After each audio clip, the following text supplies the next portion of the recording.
Лидерското соочување на Мицкоски и Филипче го отвора патот за политички диалог, но без поголеми очекувања, смета експертската јавност во очи на средбата на двајцата лидери. Наместо тетатет средба за стратешките определби на државата, како што бара опозицијата, дебатата треба да се води во парламентот, каде се и народните избраници, велат аналитичарите. Нормално дека е добро да се има комуникација.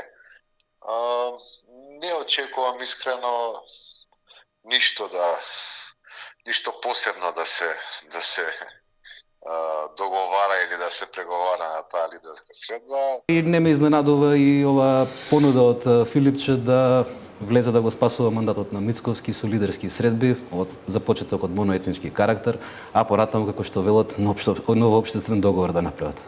И тие пратеници се во собрание затоа што се представници на граѓаните, зашто имаат да се среќаваат на лидерски средби моноетнички, монопартиски.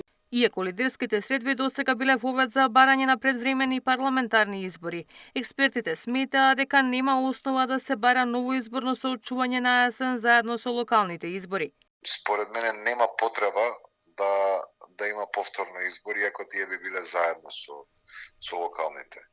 Доколку не знам, имаше веќе поминато 2,5-3 години од мандатот и така натаму, или беше влезен во 4-та година, тогаш можеме да говориме за предвремени избори, но сега искрено навистина мислам дека нема причина зошто би имало предвремени. И двете страни седнуваат на маса со ставови дека за темите потребен е сериозен пристап.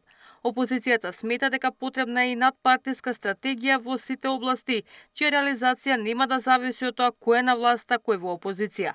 По средбата Мицкоски Филипче ќе биде јасно дали ќе биде иницирана и лидерска средба во проширен состав. Лидерите на останатите парламентарни партии пак остануваат воздржани. За албанскиот коалиционен партнер, лидерска би било губење на време. Дуи пак условува со анкетна комисија за Кочанската трагедија. Ивана Соколовиќ најдова, Сител телевизија.